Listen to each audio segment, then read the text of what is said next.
दादांची आठवण सांगायचं म्हणलं तर आमचे जे विद्यमान नगरसेवक आहेत आम्ही त्यांच्यासोबत कार्यकर्ता म्हणून आम्ही कंटिन्यू फिरायचो आणि काही वर्षापूर्वी त्यांचे आजोबा वारले होते आणि दादा त्यावेळेस मुंबईला होते.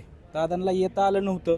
दादा सकाळी 6:30 वाजता त्यांच्या घरी फक्त भेटीसाठी की माझा जीवाभावाचा कार्यकर्ता आहे त्याचे आजोबा त्यांचे वडील पण एकनिष्ठ कार्यकर्ते दादांचे होते, त्याचे वडील वारलेत.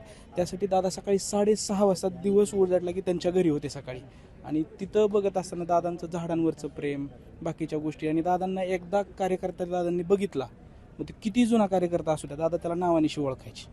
म्हणजे आमच्या वैयक्तिक ओळखी की एकदा आम्ही गेलो समोर तर ओळखायचे, बाबा ते पोरं आलेत त्यांना आत घ्या, त्यांची चहा पाण्याची सोय करा. म्हणजे आज आम्हाला विचारणारा माणूस आमच्यातून गेलाय.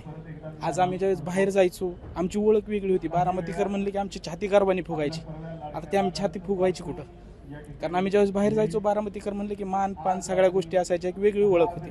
आता ते आमचं म्हणजे ज्या व्यक्तीमुळे आम्हाला ती ओळख होती ती आमची ओळख पुसली.